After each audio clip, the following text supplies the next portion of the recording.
Hello, hello.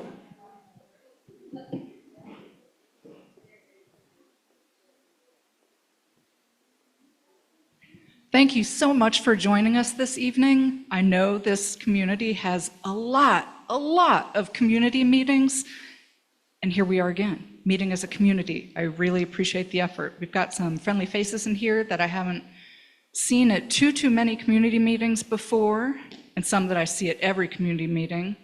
Hello, Detective Fallows. Thank you for joining us and protecting our community as always. I see a Wasatch Whaler before me. Are folks aware of that wonderful sport? We might hear a little bit about it tonight, courtesy of Mason. I see the face of what's happening on 300 West and 7th South.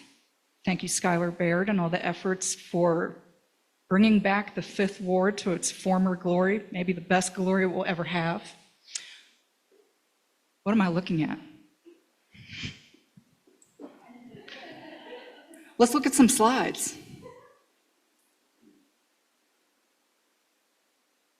This is very meta. First, I want to thank our very gracious and helpful host, Salt Lake Community College. Josh, would you like to come up and say something about what is happening at the community college, our very close neighbor, host of all things artistic? Nobody can hear you on the internet. Thank you all for coming to Salt Lake Community College's South City campus. We're happy to have you here as a close neighbor to the ballpark. We look to get engaged with the community. We kind of have dual missions here, our academic mission for our students and also an engagement mission. South City campus is home to the School of Arts Common Media, so whether it's theater, productions, screenings, discussions, conferences, all sorts of stuff, we often have an engaging calendar, and we hope to have our community come here to enjoy it. So great, thanks so much. Thank you so much for your wonderful help. Thank you for your excellent IT support in the form of Mike and our neighbor, John Allison. I just wanted to go over a couple community resources because everybody in this room knows something about what we have as a community, but not everybody knows everything, so just in case.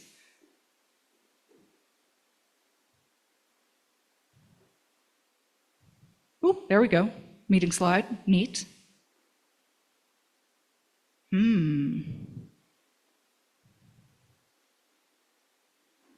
Would you advance the slide? Did I turn it? There's a little switch. Hot diggity. Okay.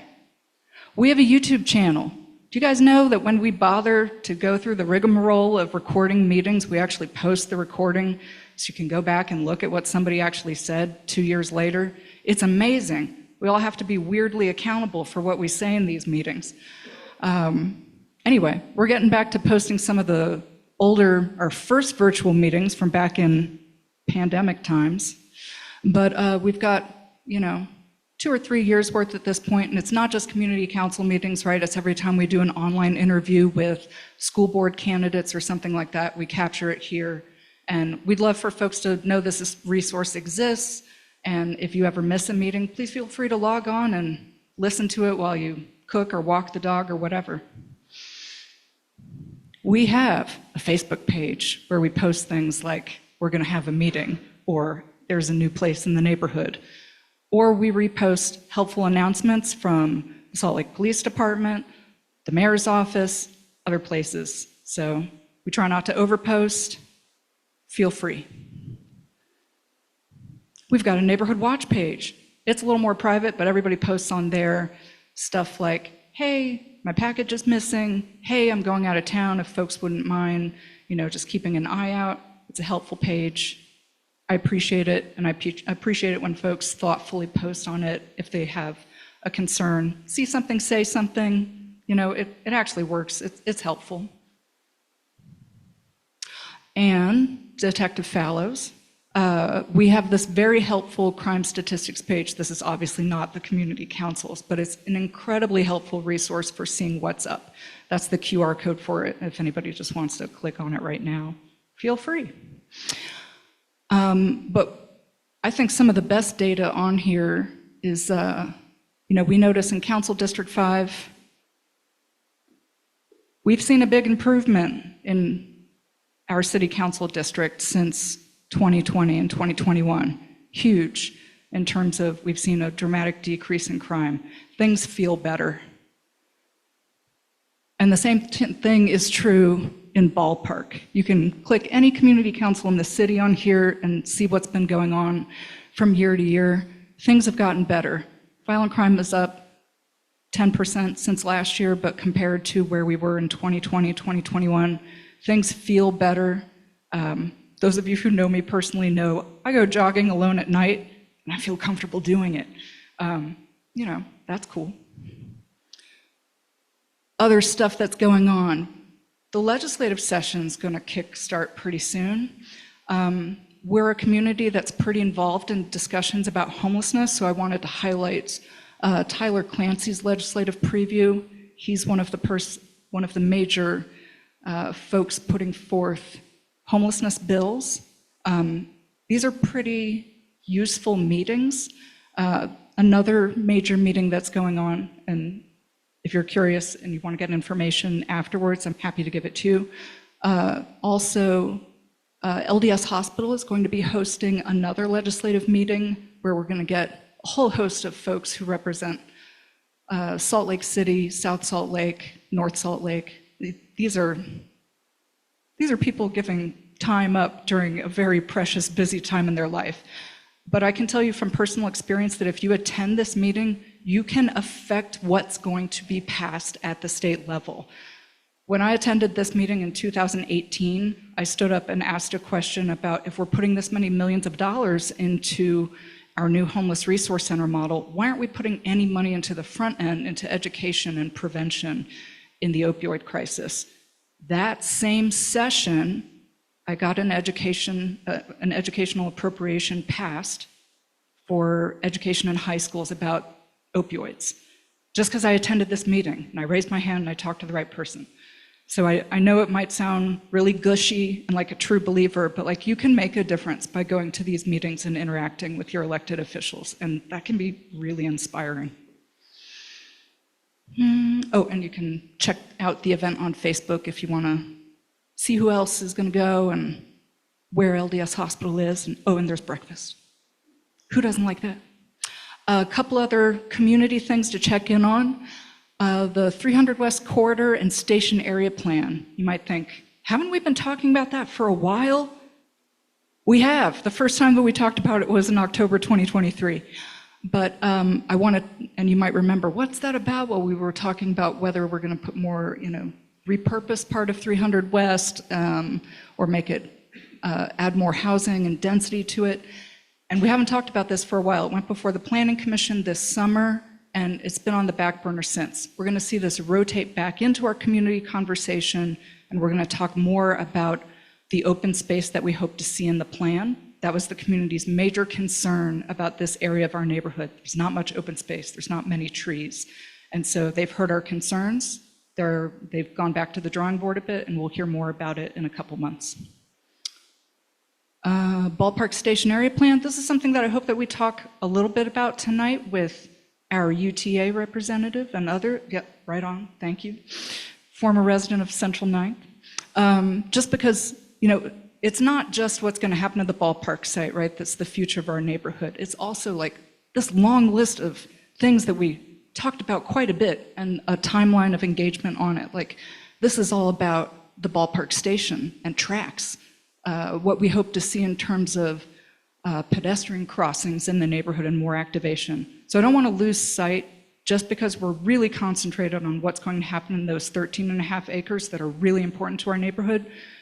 There was a station area plan that was about the wider site and the wider effect in our neighborhood. And so I don't want to lose our eye on these issues, because these make a big difference in terms of how our neighborhood's going to feel to pedestrians who are traveling to whatever wonderful stuff we're going to put on the ballpark site. And I think that's it for me tonight. I would love to pass this off, unless, Mr. Allison, are there any questions? No questions at all from the internet. Is there anyone signed on? Oh, well, that's nice to hear that 20 people out in cyberspace are listening in. Let me pass the microphone to our wonderful Mayor Mendenhall, who already has a microphone. And thank you so much for visiting with us tonight and coming out. And I know this is a busy time for you too, that it's not actually just the state level people who are involved in the legislative session. So thank you. Thanks, Amy. Great job, right? Yeah. I want to give a clap for Amy. Good job, Amy. Amy, I want to, if Cristobal's going to present tonight, will you give me will you keep a time check for me? Okay, thanks. Hey, everybody. I know a lot of you. Some of you I don't think I've met. Most of you I know. I feel like there's a lot of back row sit people. That's your choice. That's fine. You feel free to come up if you want. There's a lot of city staff here. We have RDA team here, Chief Brown and his team, and then my fabulous office people, Josh Raboyo, who represents this office all the time here, and Ginwa and Weston, thank you for being here. So you all who I get to work with, if I forget something or miss something up, don't hesitate to raise your hand, okay? And I know that typically Detective Fallows would walk you through the data that Amy's already shared with you, but we've known each other a long time. I've known this community council for 12 years. And when I represented you, I get kind of I feel very emotionally attached to those crime stats. It's a really big deal. So thank you, Salt Lake City Police Department. Thank you, Ballpark community members, because they can't do what they do without you. It's made a big transformation, and we're not done. We are so not done. So if you have any public safety questions, does anybody have anything on that before I move on to other issues that Josh has helped me know you want to talk about? Okay, well, we can jump back anytime. Should we just begin with the baseball-shaped elephant in the room and talk about the interim use is where we're really at right now. And I am very grateful that the RDA is cool with me sharing with you right now the details of the RFP that we're about to put out within a week for interim activation. Are you excited to hear about this? Do you want to hear about this? This is news right now. Hot off the press. It literally is the RDA team. And I'm not going to read it to you, but it's here in case, and our RDA team can help us ask or answer any questions you might have. The vision of it, I'll go over at a high level, is activating the ballpark, fostering community engagement, and creating inclusive and accessible events. What does that mean? It means that we want diverse and dynamic programming. We want programming that is local centric. We want to hear from you. We want whoever we contract with to hear from you. And let me back up and say, this RFP is designed for a production event planning company and a local organization to partner so that the local element is infused in the planning and coordination of all of these events. We want a community-centric focus in the events. So it's an emphasis on engaging local businesses to participate in the events, fostering partnership, and ensuring that events reflect this neighborhood's unique identity. We want innovative use of the venue. It is a really dynamic venue. It hasn't been used that dynamically because it was an exclusive use contract for all of those decades. So we want to see everything from pop-up markets, food festivals, trade shows, farmer situations, performance events, sporting events. Bring it. Show us how dynamically this facility can be used.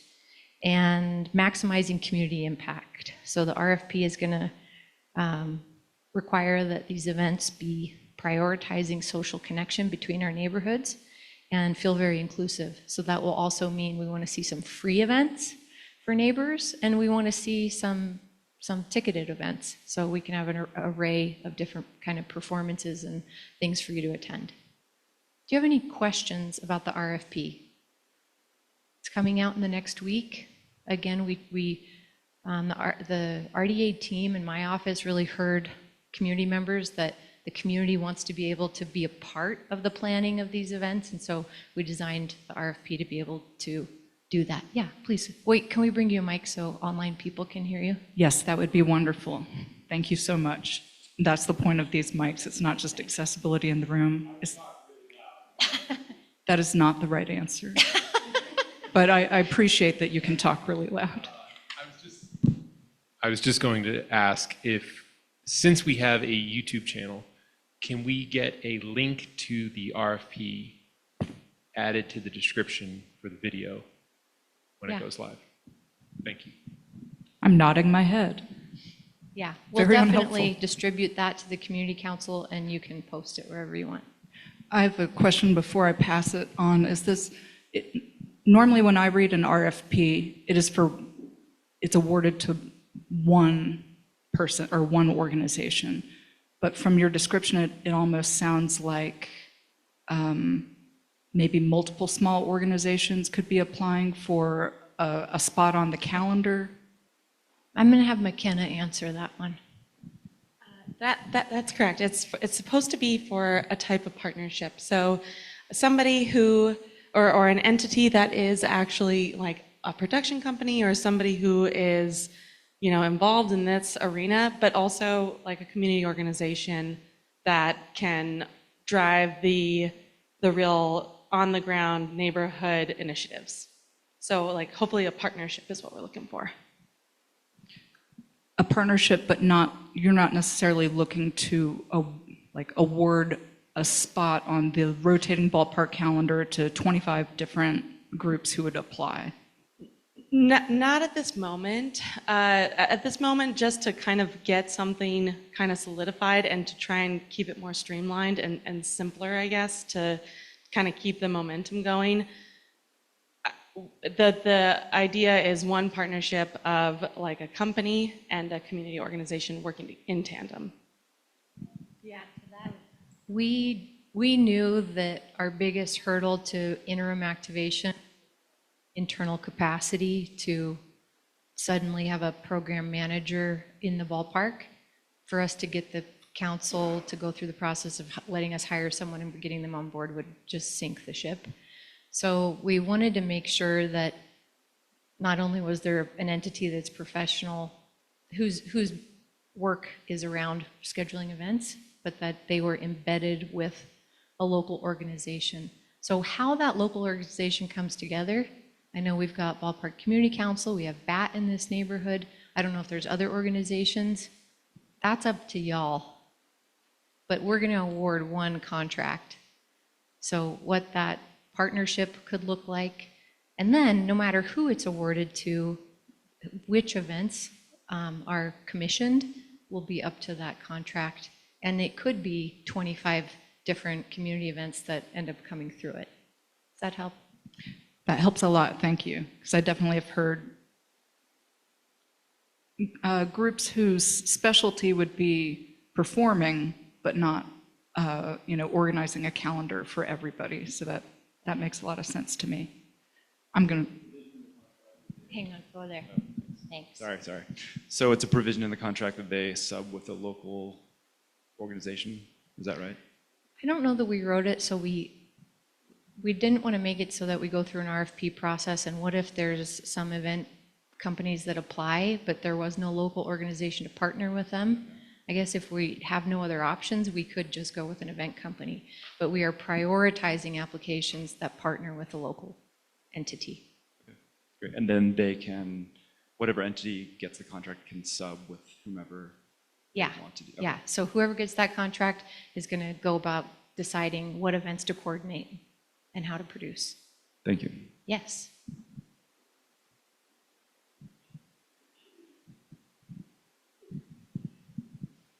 Thank you to the RDA for putting together this interim use plan, this call for uses. I think that was something that we as a community were really concerned about the site remaining vacant. So thank you for your work in pulling that together.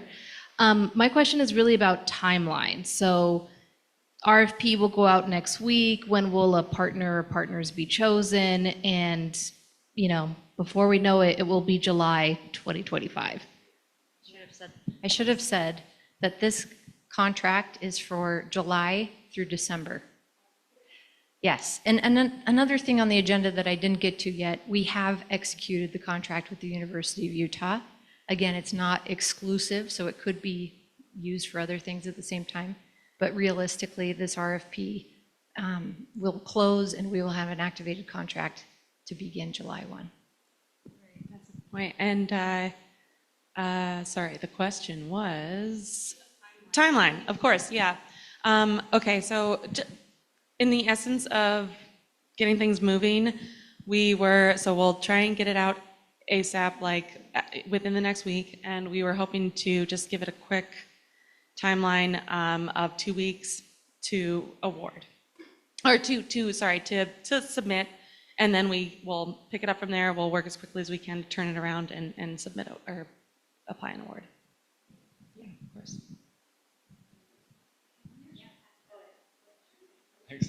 So why has there not been any, I don't know how to phrase this, but why has there not been any interim usage worked into the university's contract? Because I've just noticed the stadium's, empty and unused at this point, so. The university is not an event, the university baseball is not event planners. They are not event planners. They don't do anything like that. They put baseball together and that's about it. That's the reason. Okay. So surely someone within the city, I mean, it's not like we didn't know this was happening, that there would be this empty period, or inactive period rather. So why is something, because it's not an exclusive contract with the university, why has there been nothing like worked in by the city at this point? So the university contract starts this month. And you're right, so the university we didn't have anything inked until very recently, like I think it was the beginning of this week, the deal was finalized. So they weren't a relevant entity in there. But like I said, the RDA team, nor does any other department or division in the city, have an event programmer.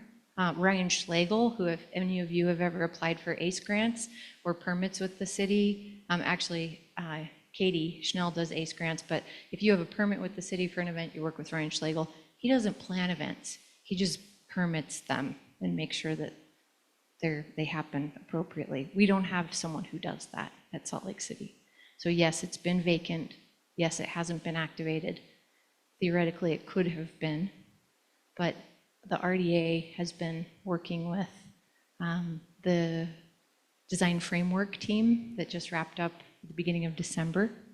So we're doing the most with the resources we have to make sure the plan's moving forward, and this is when we could get this RFP out.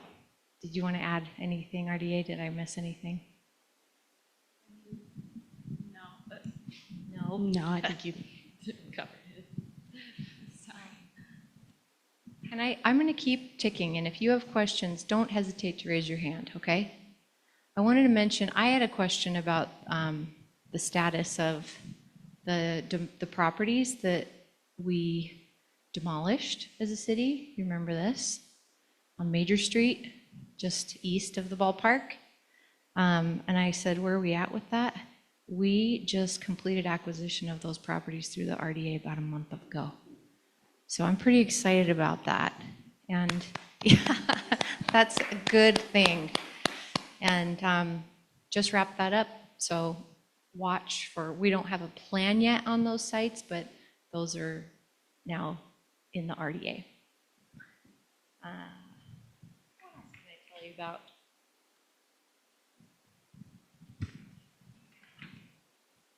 Oh, can I tell you about public safety and homelessness? Pull up a chair. On December 13th, the state governor, Cox, speaker, and the president sent a letter to me that they all signed that said, essentially, things are really bad downtown in Salt Lake City, and we're pretty unhappy, and we're going to pass some we're planning to do legislation to remedy the crime and homelessness situation in Salt Lake City. But we hear that you might have other ways of doing this, so put together a plan and submit it to us by January 17th. And if we like it, then maybe we could partner with you and do that. And if we don't like it, then we're going to do legislation and try to fix it from the state level. And I wholeheartedly embrace this letter. Why? Because two big things. This is, I've been with the city for 12 legislative sessions this year. And every single year, we've known what they were thinking a little bit. At least we knew the subject matter, whether it was inland port or like some other municipal authorities or big investments they wanted to create revenue for. Never has the state leader, these state leaders come to the city in writing in advance and say, you're right, this is what we're looking at, but maybe not. Show us a plan. Let's see if we could work together on it. And here's a rubric. They attached a 2-page sort of rubric that was an offering of you could use a format like this to answer how you're going to do this. They've never done that before. And I think it's pretty fantastic. And so absolutely, we're going to say, yes, we'll do that. The second big reason is we've been working on this every single day for years and with our partners. And there's less finger pointing than there's probably ever been in this very complicated, somewhat broken system. So we talk to the county, the jail, the DA, the LDAs. The whole system is talking to each other. And we went to Miami. I told you about that 2 years ago. We went to Miami-Dade County, looked at how they're approaching the very specific portion of the population who experiences homelessness, which is a fraction of the total population that does, who have more complicated needs than the homeless resource centers are really able to resolve. So they end up stuck in the resource centers or, in many, many cases, not even going in, and they're on our streets. And our system is not well built for that. So we're in a really good position to answer these questions, the we of the partners throughout the system. And I give a lot of thanks to Mayor Wilson, who when we came back from Miami 2 years ago, she said the county's going to take on mapping where our system is and where their system is and what changes need to happen, whether it's legislative, programmatic, funding, et cetera, data sharing. So we're not starting from scratch. And it's my ambition that this plan helps all of our partners. There is actually no plan that could just help Salt Lake City and be okay for the population that needs this help and our community as a whole. That does not exist. So we're giving it our best, and I'm going to go home and go back to work on it after this meeting, and my team is busting their butts to get this as robust as we can. So next week, it's due on Friday, next week. Do you have any questions for me? Yeah, sorry, got a mic. You didn't mention housing and enabling more housing to be built, since we're in a decades-long deficit of building housing. So obviously, we're not going to solve the homelessness problem by building housing, but seems like we should. A really important step towards solving the problem, right? So I've say something about housing. Is that what you're saying? Please. Yeah. Do you want Amy? Will de-mic you if you're. Thank you. And I right now I think I'm so like I'm in deep into the crafting of the plan that I don't think I'm giving you a very good projection of what it will look like. But if you know Salt Lake City, you know that we are big on affordable housing. And just this week, we opened what will, it was our 1,256th affordable housing unit since July. We've either supported the continuation of or the new creation of 6,400 units since 2020 of affordable housing. And there's thousands more market rate housing on top of that. And the deeply affordable housing is just over, the number's escaping me right now, but it's we put 17.7 million into affordable housing last year, and you'll see in the budget I recommend in the first week of May, the millions that we'll bring again this year. So it's been 115 million to affordable since 2020, more than ever combined before in the city. So yes, affordable housing, we have to. And the deeply affordable and the permanent supportive, that's the hardest to create, is of course the greatest need. And I don't know if you saw, the governor was inaugurated yesterday, and he gave a press conference earlier this week, and he said, this is my last term, he said, and I have two major initiatives. One is to rapidly and significantly expand the state's energy output, and the second is to create 35,000 units of starter homes, of housing that's affordable to first-time home buyers. It's a great initiative, and it's a great thing that our governor is leading on that at the statewide level, but Salt Lake City we are deeply invested in the permanent supportive and deeply affordable housing. Yeah, and you'll see more proposals specific on that in the plan. Anybody else? Yeah.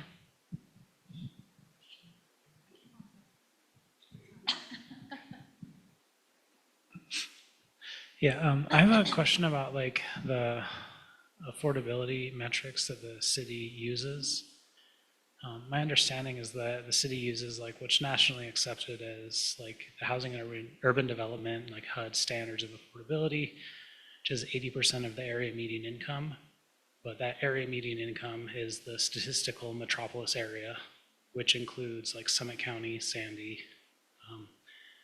And I think that the housing dashboard shows that the like actual income in Salt Lake City is not that. So you can technically have affordable housing, 80% AMI, area median income, which is technically affordable according to the government. However, that is like market rate in Salt Lake City. Do you have any like comments on that? Like, are there ideas to like change that metric to be like more representative towards the actual income of people in the city? Yeah, it's a great point, and I would just, I wish that Danny Walls were here. Lauren, please come on up, Lauren, or she'll get you a mic, but we work off of the Salt Lake County area median income, not Summit County and other surrounding counties. So they are able to take the HUD data to a county level, but you're right that the variety between Draper to West Valley to Salt Lake City is great. But Lauren is with the RDA. And just to add a little bit of detail, at the RDA, we release a notice of funding availability for affordable housing projects every year, and our threshold is 60% AMI, and we also require that at least 15% of a project's units are either deeply affordable, which is 40% AMI, or family-sized units. So we are trying to target a bit lower AMI levels at the RDA. Thanks, Lauren. I need to remember that. Okay, want me to keep going? Oh, Kelly, jump in. If Amy's going to be mean to me and pick on me, I saw the same statement, and yes, Salt Lake is doing some great things. I do think I was a little bit offended on behalf of the city. You were embracing, and I'm like, we're working our butts off here. And the difference in the tenor of policing over the last 3 years, the majority of policing it's night and day. Where my businesses are located, I'm on North Temple, I'm next to the Jordan River, I'm on 3rd West across from the Miller Center, I'm really all over the valley, and we have seen such strides, and I just would love to see that recognized a little bit. And I'm not saying it's perfect, but the improvement is tangible, especially in Ballpark. Thanks, Kelly. Feel free to call Speaker Schultz, President Adams, or Governor Cox. I appreciate, because there's a lot of reference to business owners, even in the letter that they sent to me, so thank you. And please let your voice be heard about that. I just want to say, in response to Kelly's comment, that, like, we're live streaming. I haven't released the plan. I had a lot of feelings, certainly, but you know me, and like, I got a job to do here, and the job is to never walk away. You don't leave the table, and you get the best damn deal you can for the city. So what option do we have but to say, yeah, we will absolutely take that on, and we will do our best, even if it's about jurisdiction we do not hold, like criminal justice and jail, et cetera. So, yeah.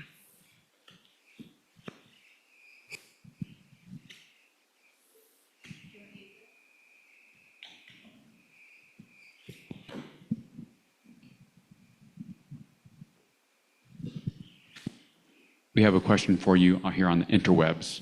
Does the RDA only buy vacated or vacant land? Any chance they could look into buying Wayne's? Just a dream I have.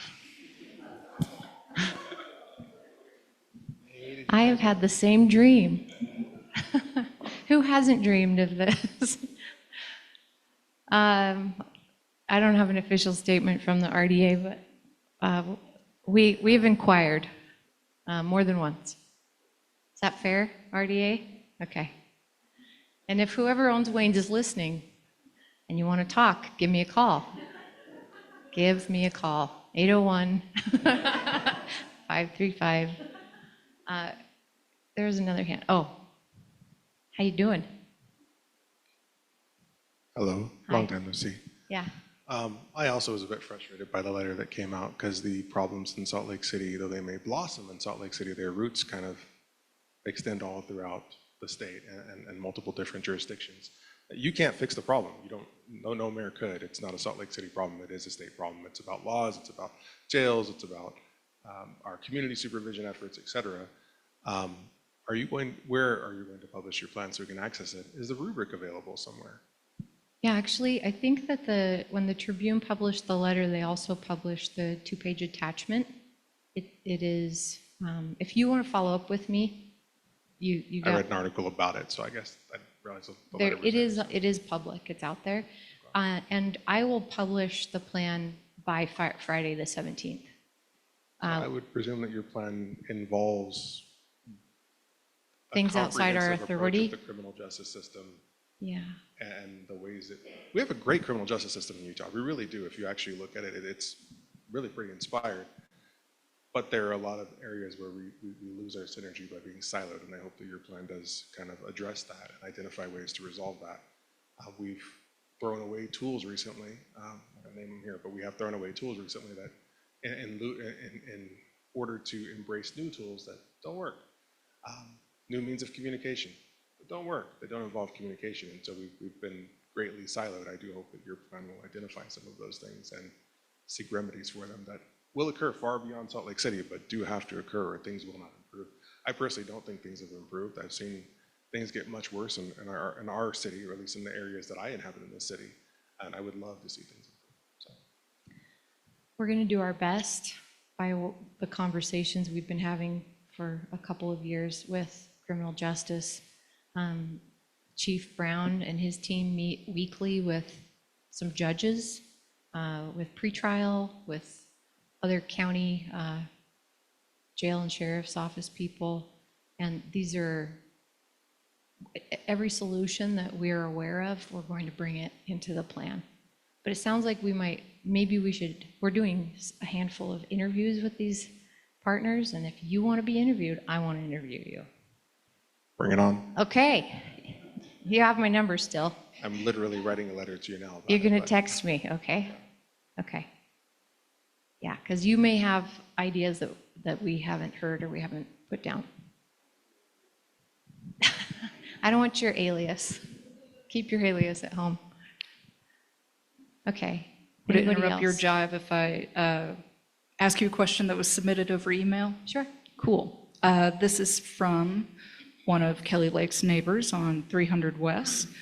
And they asked, the business community along 300 West in the vicinity of the Gail Miller Resource Center is very appreciative of the additional police patrols headed by Sergeant Nate Meinzer and his team. Will the city continue to prioritize and fund this additional police patrolling in the future? We certainly hope so. We are very happy with those patrols as well, and we don't want to change that situation. I think that I can't go into details yet about what the plan is, but suffice it to say, we think that the work happening there is fantastic. I'm sure that our fellow board member, John Margetts, will be delighted to hear that. There definitely isn't going to be a decrease in funding for these efforts, okay? Terrific. May I pass the mic to someone else? Or I have Mayor another Mendenhall, subject I if know you want me to have, move on. You have more stuff, but I wanted Rush to wait. tell you that the Love Your Block, was anyone involved in a Love Your Block application? Do you know what Love Your Block is? Thank you. You may have been awarded. 2000? Sweet. A mural on the side of triangles.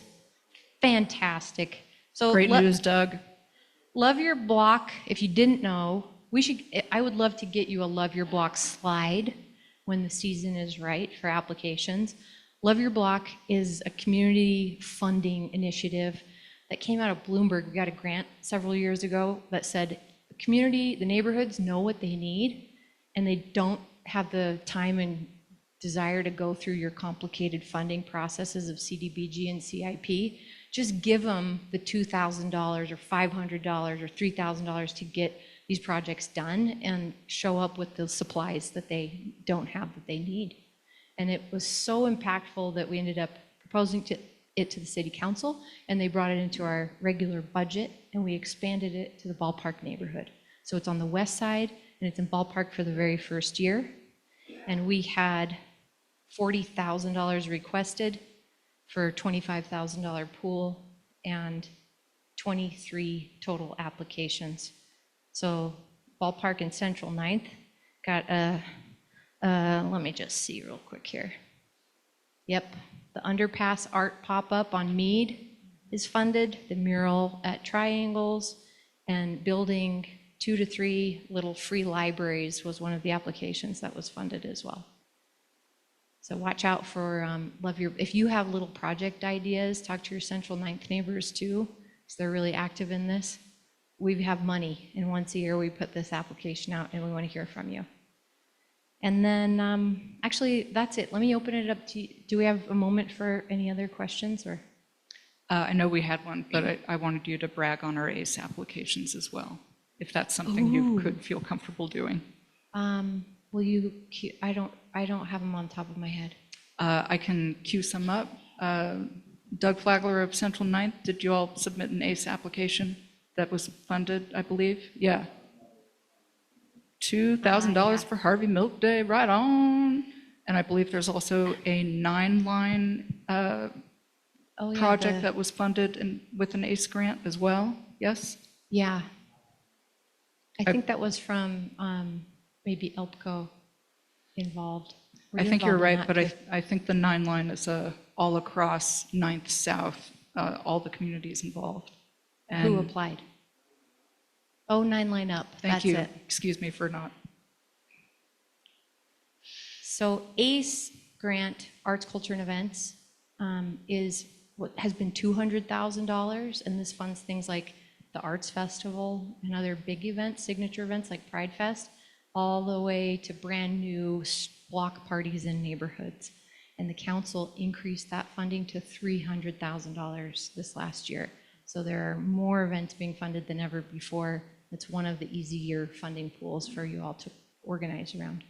Any other questions for me before I hand the mic to Cristobal? One more shout out. We also got an ACE funding, the Ballpark Community Council. We put in for a first application for a brand new block party that we are calling Bikes, Barks, and Brews. And it's going to unite all of our neighborhood's dog-friendly patios between 3rd West and Central 9th. And also, you might have noticed there are a lot of pet-friendly businesses along the same area, right? You know, think of every dog daycare you pass on 3rd West and on 9th South, right? Canine behavioral, et cetera. So we're going to link our bike paths and our dog-friendly patios and businesses. I think there's going to be pet family portraits as well at Acme Camera. It's going to be, you know, we're going to lay the cheese on real thick, and I'm going to be there, and I bet a lot of you will be there too.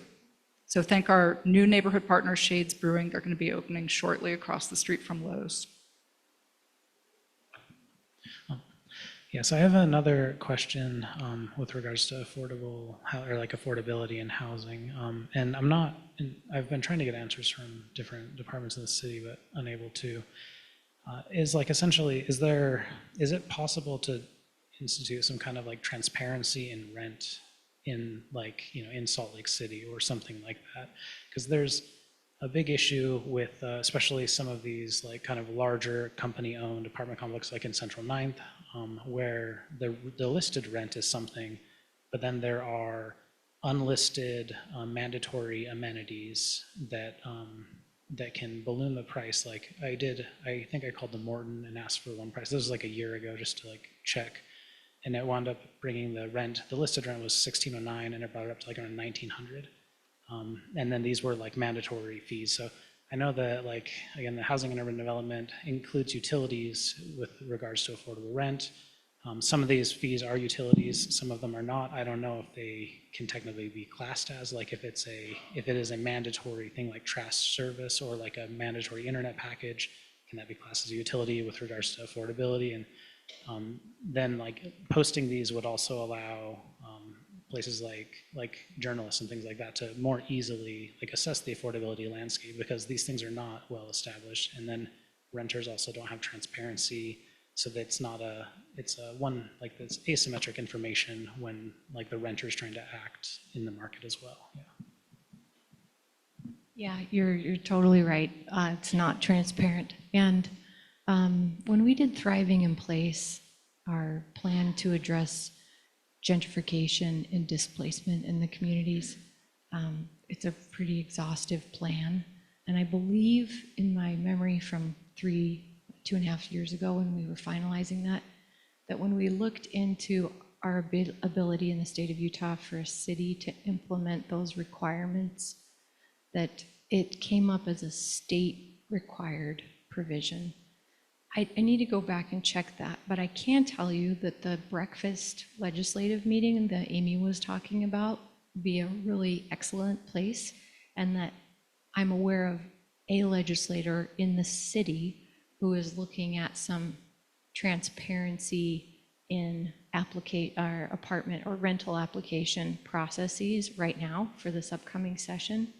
And if you have the capacity to reach out to that conversation, I think our city legislators are looking at making or at least advancing some of those kind of bills. And I don't know if that level of specificity is in their consideration, but it's on their radar for sure.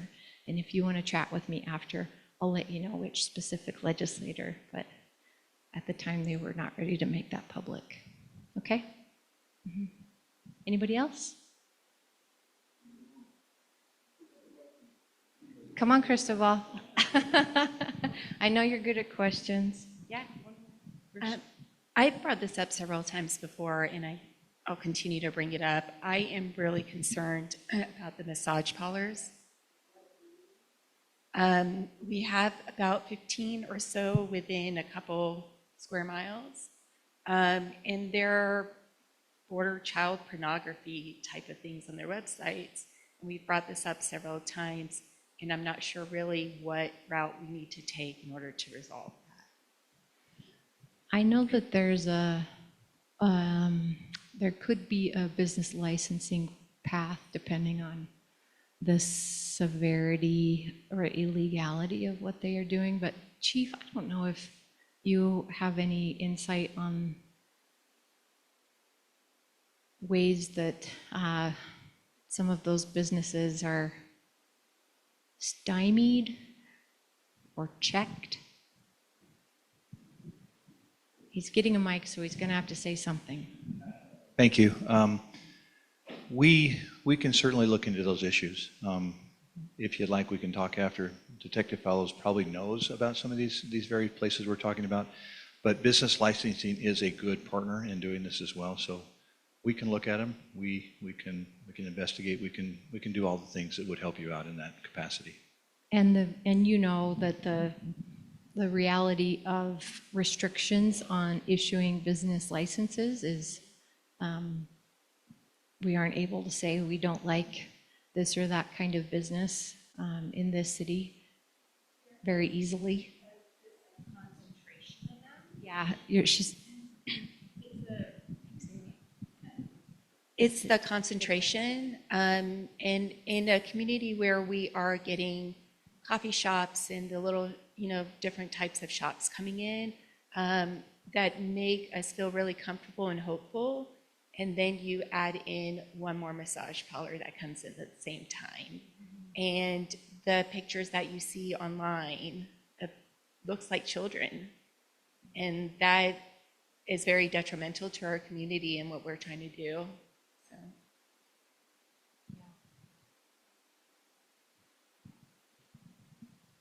A lot of these massage parlors, a lot of these setups, they reek of human trafficking. And I'm wondering if that is an approach. When you have very young women who are clearly living on premise, you start having to ask yourself questions about slavery and trafficking. Is that something that we can approach as a municipality, or does that need to be a larger task force? That's the chief again, but I know that our federal law enforcement partners are also engaged in checking and tracking down on those illegal operations when they are. Chief, I'm out of my depth. I haven't talked about this type of business in probably 4 or 5 years, so I don't feel like I know this landscape as well as you probably do. Look, we appreciate the information. It can start as easy as Detective Follows and his team going in, just paying a visit, talking to people, talking to the management, working with them. We can work with business licensing. We have investigators.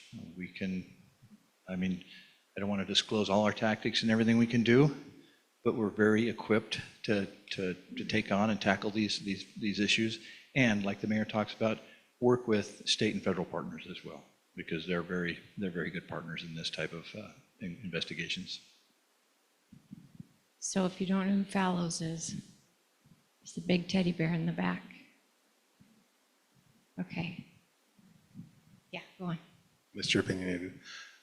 We did talk about this 4 or 5 years ago when we talked about utilizing San Francisco's model, for example, but that really hasn't happened. They've become quite brazen to the extent that literally I drove by one within the last month and there was a sign outside that said, "We have a new girl." Yes, right on the street, "We have a new girl." I was like, Did you they're report very this, clearly or advocating. I've done things I've done, but there are many ways to address these things. Just for anyone listening, Utah's Trafficking in Persons Task Force, you can report things directly to them as you see these things, and hopefully they'll investigate them or they'll refer them to the appropriate agencies. But we do have multiple resources as a city that can address it, such as the health department, doing health inspections, fire department, checking for fire codes, where we're clearly having people living on premises. Many cities have been very creative in addressing these problems, and we were discussing addressing these 4 to 5 years ago, but they just never happened. Now when they're we everywhere. discussed it, we were talking about doing it through the nuisance ordinance. Do you remember that? And it was also about Right. motels at the time. And it was at the end of my time on the council, and the council did implement an updated nuisance. Ordinance. Sorry, I can't hear you when you're interrupting. We do have the nuisance ordinance, but I'm saying specifically we talked about trafficking concerns with massage parlors. I don't recall an ordinance or a city law that we talked about, but we talked a lot 10, 9, 8, 7, 6, 5 years ago about these type of businesses. But I am unaware of a law, but if you know of one in another part of the country where a city has been able to be more effective And also the health department is the county, but we do have through business licensing, if it is a rental, if someone's living there, whether or not that building is permitted for people living in it is another way that the city could intervene through business licensing. And we can do those checks. We're not the health department, but we can do it if someone's living in a premise that was not designed for human habitation. So there are a lot of tools. There isn't a specific city ordinance per se about that type of business. Yes, right here. I don't know where this is going to go, but I was in a car accident and I have neck issues, and so I like a massage. And I went to one of these massage places because I wanted a neck massage.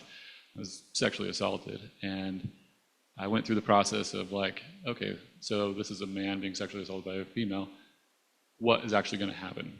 And went through the whole rigmarole of talking to some people, making a police report, and the whole time I was just basically brushed aside, saying like, oh, well, nothing's going to happen. There's nothing going to happen to the owners. The only thing that would happen would be a personal lawsuit, like against the female. And it was clearly, in my opinion, it was clearly someone that was from China and that was not being paid, at least by the owners. And so, yeah, it's a real problem, and it's blatantly obvious, that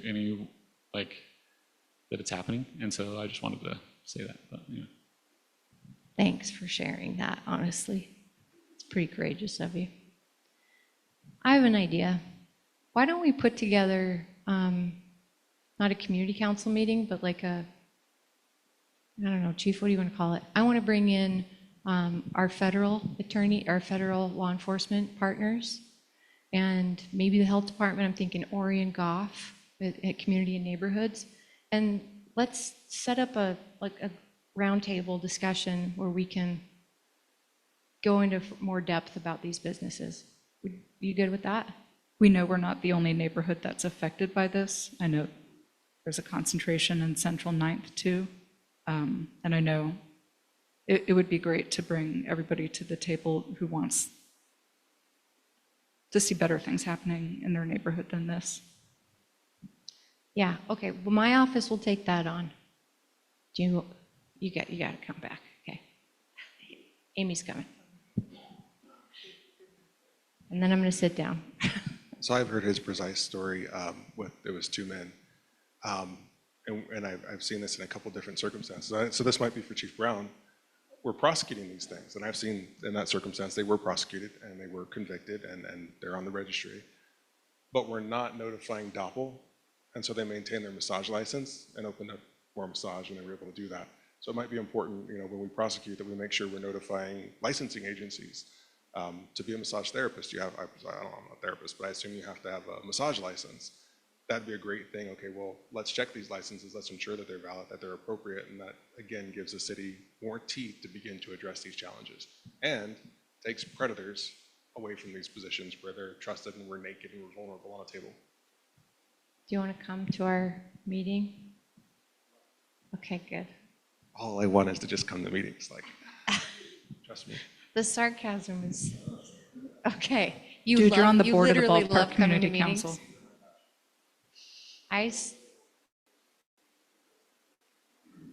We will do this. No, it's the internet. I'm sorry, I thought you were being sarcastic. I would love for the city to give us, to give the community and the citizens a voice in which to, a few people are trying to solve major problems, but I mean, why not tap into the collective brain power that we have in Salt Lake City? These are problems, and we've solved a lot of. You went to Miami to go look at, okay, well, how are they dealing with homelessness? How are they dealing with these criminal elements? Because they had already solved it. Small groups of people are trying to reinvent the wheel when it's already been invented 1,000 different times at 1,000 different places. There's a lot of brain power in Salt Lake City. So yes, I do love meetings, and I do love the opportunity to address these things. And I'm sure there are smarter people than me also who've already solved these problems. So I'd love for the community to. So the governor, sorry, I don't know if I can monopolize the time, but the governor had what I thought was a really good idea. He created ideas at utah.gov where you could just reach out to the state and say, hey, here's a problem and here's an idea I have to solve it. I don't know if anybody actually monitors that. They don't respond at all, so it's not very interesting. But even just say, hey, this was received. we're not going to do that. It's a bad idea, but that's okay. We received it. The city could do the same thing, and you could actually probably solve a lot of problems, save a lot of money on consultants and et cetera, because people could submit their ideas directly and they could be vetted and considered. I'm here. Hi, Aaron. Hi, I'm here. I'm saying that's what these meetings are about. Listening and trying to tap in. And I will plug that the MySLC app, formerly known as SLC Mobile, if you don't have it, do it right now. Get MySLC. And it is in some ways a lot better than a general submission form, because you can pick your topic and you can let us know, and it's going to go to the people in the city who are working on that, whether it's reporting graffiti or a downed tree limb or a difficult criminal situation next door, not immediate violent criminal activity, but a nuisance situation. That's our attempt at hearing from you in whatever time or manner you want to communicate. So you can upload photos, you can GIS locate if there's a specific issue in a location, and you can tell us how you want to be reached. So we are trying, and Josh showing up to these meetings, and Weston and his team is us trying to listen. So thank you. I'll keep showing up when you invite me, and we'll have a meeting about massage parlors. Thank you for having me tonight.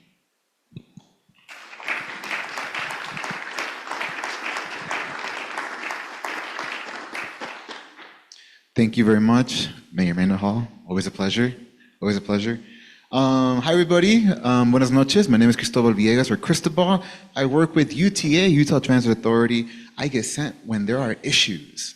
So that's why I'm here. Y'all are a great community, and I just want to tell you and relay from UTA, all from the board trustee members, from Jay Fox to Carlton, and all these folks from our capital development team, that we are here to listen. We are here to work with you all, as well with the city as well, and other branches of the city government. I do want to say as well that part of my presence here is that I'm here to also listen. I may not have all the answers, but I am here hoping to learn some concerns, but also to relay some of the things that we're working on. I am really happy we're streaming it because I don't have to take notes. So I will be going back into the stream and reviewing some of the things that we're talking about here. So you're welcome to talk as much as you want, given the time, which is about 15 minutes. And then that way I can go and transpose that and talk with my other fellow counterparts. So I do want to start first with just kind of one of the first concerns that Amy brought up back in May. Our TRAX is a well-beloved system of transportation here. However, we know there are tragic accidents that occur along our system. And we do our best to limit, to educate, to restrain, to reinforce, so those circumstances don't occur when there is contact between a person or a vehicle with our TRAX line. So I just want to make sure I put just like a moment there, because we did have a tragedy on May 20th of this year, this past year, with a person with, I think it was like around 17 South. And so I know one of the main concerns is east to west pedestrian crossings. And we are full aware, and when you review the station area plan for Ballpark, which was in coordination with so many different departments, different organizations, including Wasatch Front Regional Council, which is one of our main partners here in this area, we were able to identify different crossings that could help with east to west connectivity for pedestrians, but also reinforce safety measures. Because for us, even though our main slogan is "We Move You," we do want to make sure we move you safely. We want to make sure all of you all have the opportunity to, if you desire so, to use your car, to walk, to use other forms of transportation, to go from east to west along those lines. So I just want to make sure I say that before I open it up to questions, because Yeah, I do think a lot of the cool things that I can talk about are already mentioned in the station area plan.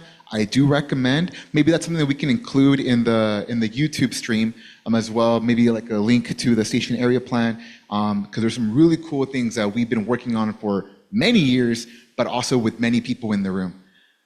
So hopefully you guys don't have that many questions for me, but yeah, let me know. What have any? Yeah, go ahead.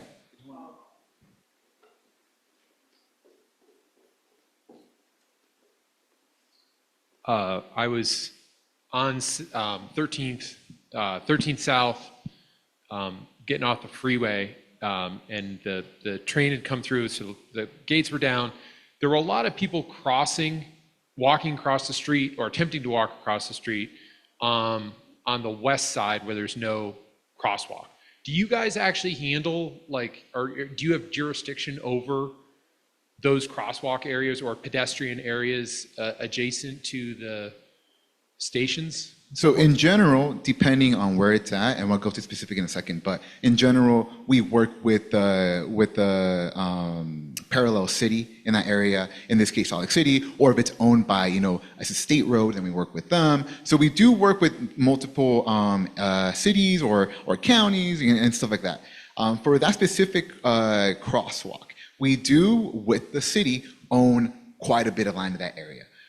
We do have in the station area plan more from Creek, because right now, I'll be honest, the ballpark track station is very outdated. Very outdated because at first it was like considered suburban. Now it's not. Now it's like pretty much urban, right? So a lot of our infrastructure is maybe not hasn't been well kept up to that regarding the planning and usage. Now we have identified in the station area plan as well those concerns from the west side, even on the east side of that crosswalk where there are different issues. But we have identified it. We are working with the corresponding organizations, cities, in order to resolve. But also, we have those different iterations of we're creating more pedestrian connectivity, safer connectivity. Also, understanding hey, you know what? There's no sidewalk here. Who's in charge of that sidewalk? Because we're not. I'll be honest. We're not a sidewalk construction company. We're TRAX. We're UTA. We're Front Runner Bus. But we understand that sidewalks are needed to get to the track station. So we will be working with those different agencies to make sure, once this plan is fully in effect, to ensure that we have those sidewalks created. Great, thank you. Of course.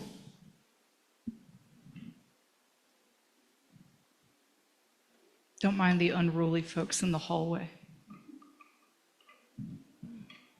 Thank you. I was wondering if, with the Olympics coming, if you might be reevaluating some of these station plans, like in the ballpark, where I know we're talking about a suburban type of station and converting that, but might the potential for, or it's not, with the Olympics coming, is that going to try to change your thoughts on how you might be designing some of these?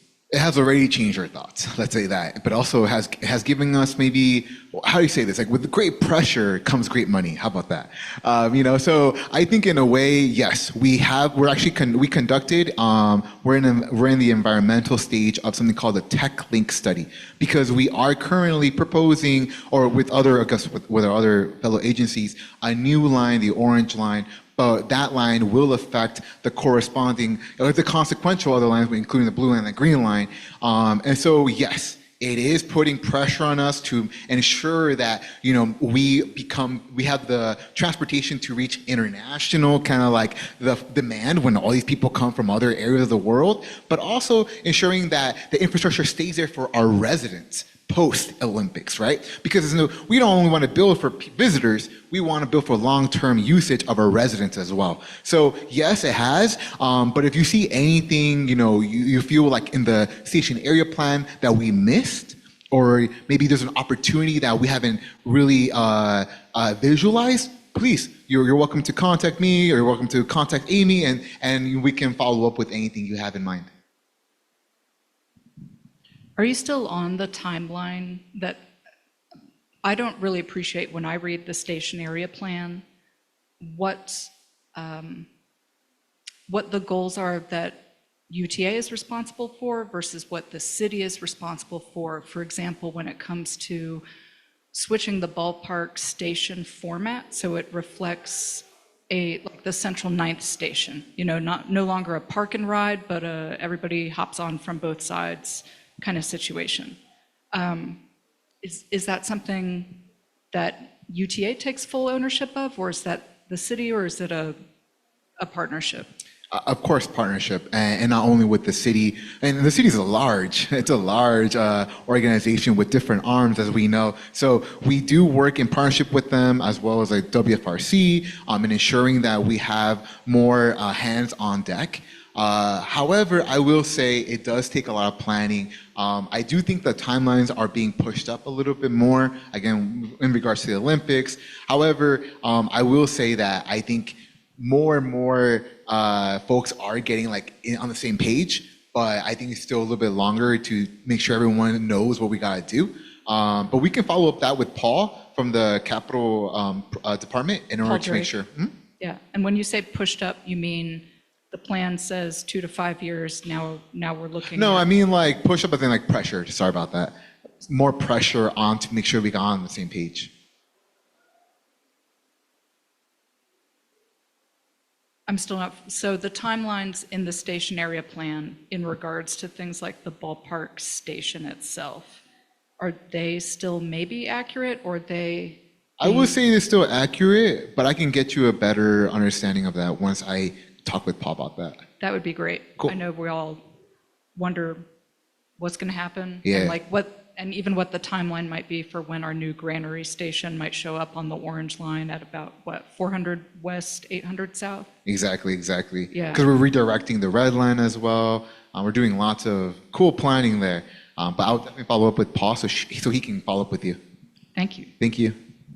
Yeah, speaking of the red line diverting along the tech line or tech link that you guys are doing in a couple of years, you own the land from Ballpark Station that spurs off, and this is just more of a comment than anything else. That area gets quite a bit of foot traffic when I know it probably shouldn't, and it's probably not the best kind of foot traffic. I think we are a little bit more tucked away than most city stations, and we have that extra property sort of attached to it that I think you guys actually own. Is that correct? You own that little spur that you could technically park a TRAX there. Is that what that's for? I believe so. Yeah, it's worth monitoring that from my own observations over the past couple months living a block away from there. And I don't know if that's a point of emphasis for UTA police or not. I guess that is my question. Yeah. Okay, so I guess what you're asking is there? Yeah, well, I am not aware, right, of that, but I can definitely follow up with our police chief of UTA and make sure we respond to that concern about that. Yeah, the spur between. Yeah, okay, cool. It's noted on our stream, and I will definitely follow up with that so Amy can get that email from us, and then that way we can have more specification on that. Thank you.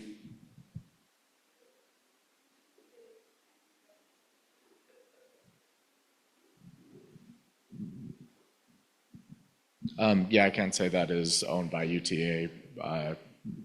We've had some businesses in Central Ninth that have also had some problems with camping and stuff on that spur. My question's about 17 South.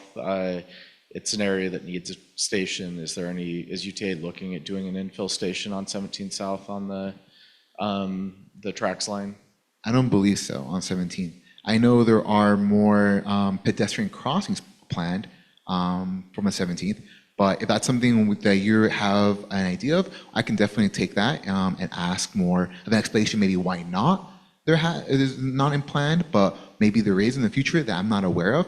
But I can definitely relay that information, that question, or that concern. Okay. Yeah, I know the city has talked about an infill station there before, and I just wasn't sure if possible money for Olympics coming in, if that could be something that could be looked at, because I think there's a lot of people in the ballpark neighborhood that would benefit from that. Oh, I agree. I think more connectivity is always great, but no, I can definitely relay that and get that answer to you soon too. Thank you. You could just name it the Costco station. We would all know what you mean. Sounds good. There's a question over here.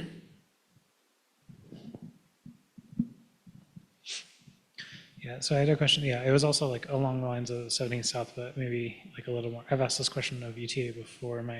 I guess my first question is, you said the 13th South is now classed as urban instead of suburban. Do you know the classification of the 21st South's track stop? Because when I asked this question to it was like a UTA meeting or an email, I think, they responded that the frequency of stops between 21st and 13th is in line with the classification of the land, essentially. And yeah, if you look at, it almost looks like, if you look at the actual land, like it makes more sense that the stop would be at 17th versus 13th South, just based off like housing and things like that. Like, I don't know why Lowe's needs a stop there, but yeah, so that's like one question, because I think it had to do with the frequency. Because I think I asked this question around the time that they installed a track stop at 600 South when there's one at 500 South, and it's like, well, what's up with that? Like, it's like, what about 1700 South? Yeah, so then I think that was a question. And then also it has to do with like the long-term planning of UTA. I think in the 2050 long-term plan, I feel like it was asked if double track or if running front runner on Sundays was like in the 2050 plan, and I believe the answer was no.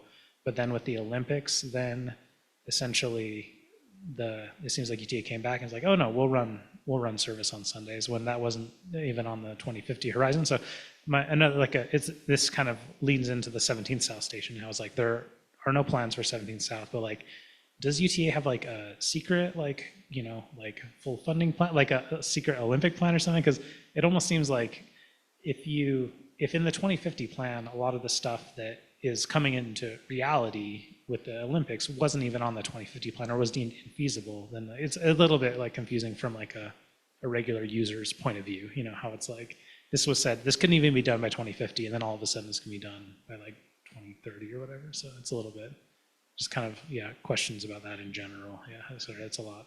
Well, there's a secret plan. I have not been looped in. But I know there's always external pressures, right? Political, community, and funding, of course, that can always move up or slow down some of our plans. So those are always external factors that affect us. I will say regarding the classification, it's not necessarily a classification, it's more like a description of the different track stations. The reason why they called it in the plan suburban was because there was not that much like high density housing. But now, as you see, like the ballpark station right now, there's a lot more apartment buildings in that area. So I think that's why they meant from suburban to urban kind of planning. As for the 21st, I can definitely follow up on that with you as well, regarding what's the difference between that station and ballpark station, and then therefore looping back into the other question, which was why nothing on 17th if we built something on 5th and then 6th. So I think, I personally do think those are really great questions, and I'm sure there's an answer somewhere in that, and I will follow up with that as well. So, but regarding the front runner and double tracking, when there's external pressure, a lot of things happen quicker. I will say that I think the double tracking is something really cool that's going to happen. I also will say that our maintenance takes Sunday to do a lot of the upkeeping, because our front runner are one of our prized possessions. So we always got to clean it. We've got to make sure we do the correct maintenance as well.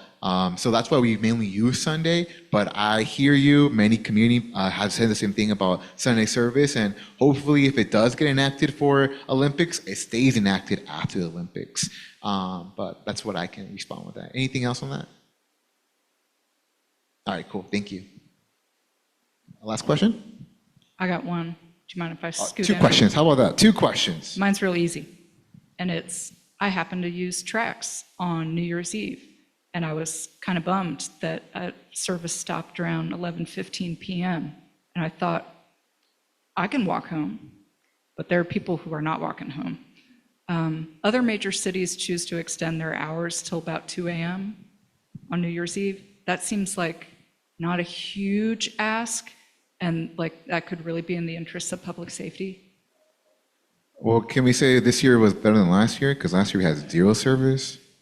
And I was actually in Mexico City, and they had 24-hour service at night. So it has been done. It can be done.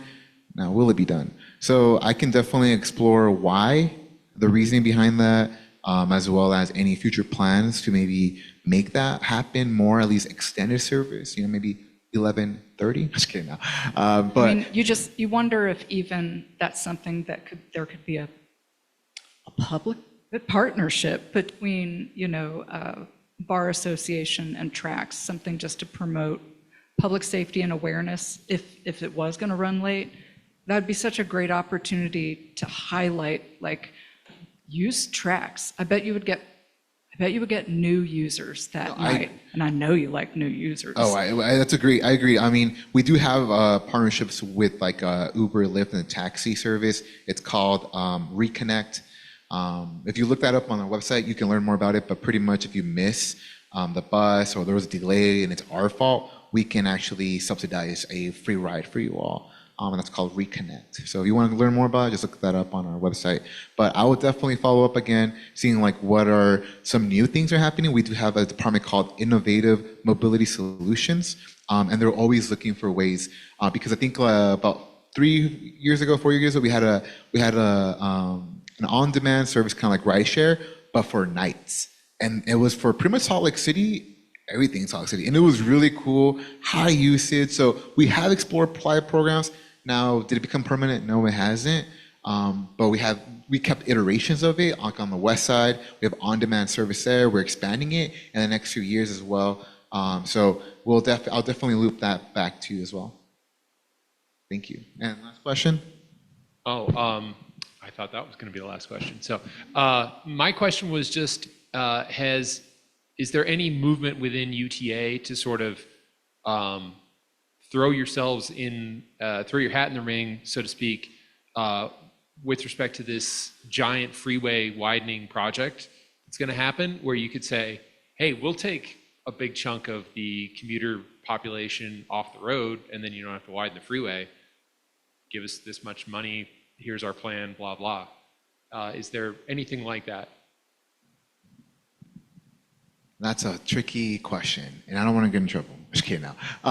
I will say that UDOT is one of our great partners in the state of Utah, and we have been in contact with them about different ways that they can expand, that we can also support. But I will get you an official answer from the Department of Capital that can respond to that in a more official manner than I can, because I do not want to step on their toes. So yes, we have been working with them. Yes, I think there has been partnerships, but I can get you a more definitive answer after this meeting. All right. Well, thank you all very much. If you want to talk to me after, I'll say after for a little bit of more time. I do want to say one quick plug-in.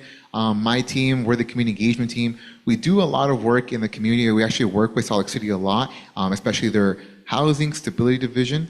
Like tomorrow, we're going to the Gail Miller Shelter Center, and we work with people to make sure they have better access to our transit, and also ensuring that they have they have more access, they know about our programs, because we know that people want to ride it and we don't want to criminalize them as well. But at the same time, we want to make sure that they know that we have support services, and then we're working with the city to make sure that we have a better future for our residents in a shelter or not. So I just want to make sure we plug that in. And if you all ever have events, or maybe you see a need, you are welcome to contact us. You can contact me, she can contact me, or you can even fill out our community event request form, and we can show up. And we can have many programs. We have many resources, a lot of information for you all and your residents, so you all can learn about transit. So thank you very much. My name is Cristobal Villegas. You can find me UTA. Yeah, thank you.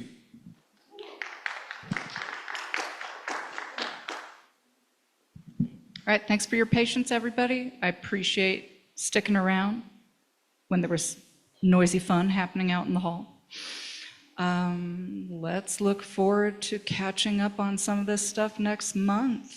I know we've got some cool partners who are going to be showing up. That's a wrap.